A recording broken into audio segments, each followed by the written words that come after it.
कोल्हापूर जिल्ह्यामध्ये मान्सूनचं दमदार आगमन झालेलं असून रविवारी रात्री आलेल्या पावसामुळे जनजीवन मात्र विस्कळीत झालंय। इचलकरंजी आणि जयसिंगपूरमध्ये सखल भागामध्ये पाणी साचलं आणि त्यामुळे अनेक घरांमध्ये हे पाणी शिरलेलं आहे।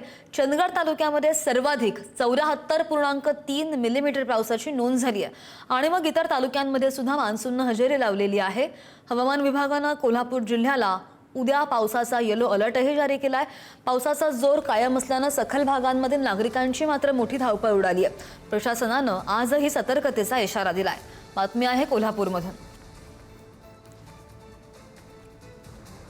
चंदगड तालुक्यामध्ये सर्वाधिक पावसाची नोंद झालेली आहे आणि उद्या सुद्धा पावसाचा जोर आणखी वाढण्याचा हवामान विभागाने अंदाज वर्तवलाय।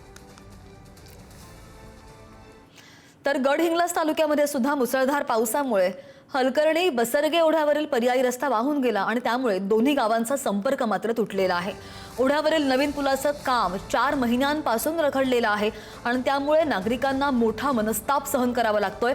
रस्ता बंद झाल्याने एसटी सेवा ठप्प झालेली असून शालेय विद्यार्थी, रुग्ण आणि शेतकऱ्यांची मोठी गैरसोय होतीये। नागरिकांना आता 5 किलोमीटरचा अतिरिक्त प्रवास करावा लागतोय। प्रशासनाने तातडीने पर्यायी व्यवस्था करून रखडलेलं पुलाचं काम युद्ध पातळीवर पूर्ण करावं अशी मागणी सुद्धा जोर धरतीये। आणि या दोन्ही बातम्यांसंदर्भात आणखी अपडेट जाणून घ्या आमचे प्रतिनिधी शेखर पाटील यांच्याकडून। Shekhar, good morning. सगळ्यात पहिले तर आत्ताचा अंदाज हवामान विभागाने काय वर्तवलेला आहे आणि जिकडे पाणी साचलेलं होतं तिथली सद्यस्थिती, दुसरीकडे हे जे पुलाचं काम आहे त्याला विलंब का झाला आणि आता दखल काय घेतली जाते, दोन्ही बातम्यांचा सविस्तर अपडेट्स हवे।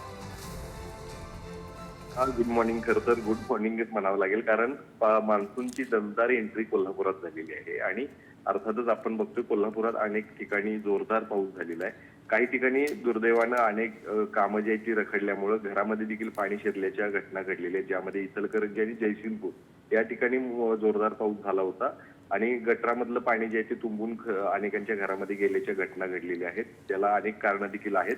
आणि दुसरी एक महत्वाची बातमी म्हणजे गडहिंग्लज असू दे, चंदगड असू दे, आजरा या भागात देखील काल जोरदार पाऊस झालेला आहे आणि गडहिंग्लज मधलं हलकर्णी आणि बसरगे ओढ्यावरचं एक नवीन पूल बांधायचं काम सुरू आहे आणि त्या पुलाच्या बाजूलाच पर्यायी रस्ता बनवण्यात आला होता। तो पर्यायी रस्ता जोरदार पावसामुळे पूर्णपणे वाहून गेलेला आहे आणि आता त्या मार्गावरची वाहतूक पूर्णपणे बंद झालेली आहे। नागरिकांना आता जवळपास 5 किलोमीटरचा अतिरिक्त प्रवास करून नंदनवाड या मार्गे आता जावं लागतंय। एसटी सेवा देखील पूर्णपणे या ठिकाणी विस्कळीत आता झाल्याचं पाहायला मिळते। त्यामुळे निश्चितच महाविद्यालयीन युवक असू दे, युवती असू दे, या सगळ्यांना या सगळ्याचा फटका देखील बसताना आता दिसतोय। गेल्या अनेक दिवसांपासून हे काम सुरू आहे, मात्र संत गतीनं सुरू आहे।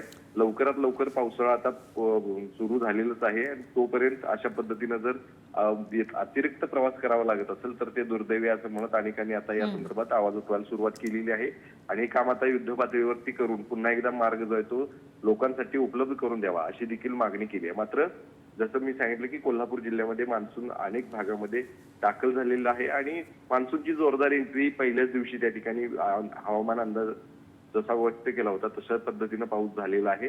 आता पुढचे काही दिवस कशा पद्धतीनं कोल्हापूरमध्ये हाच पाऊस जो आहे तो सक्रिय होणार आहे हे पाहणं मात्र गरजेचं असणार आहे। स्वतः अगदी जर कदाचित यांचा मनस्ताप या नागरिकांचा वाचू शकला असता जर वेळेवर पूर्ण झालं असतं पुलाचं काम। आणि दुसरीकडे हवामान विभागाचे आणि पावसाचे सुद्धा अपडेट्स घेत राहू। धन्यवाद दिलेल्या सगळ्या सविस्तर माहितीसाठी शेखर।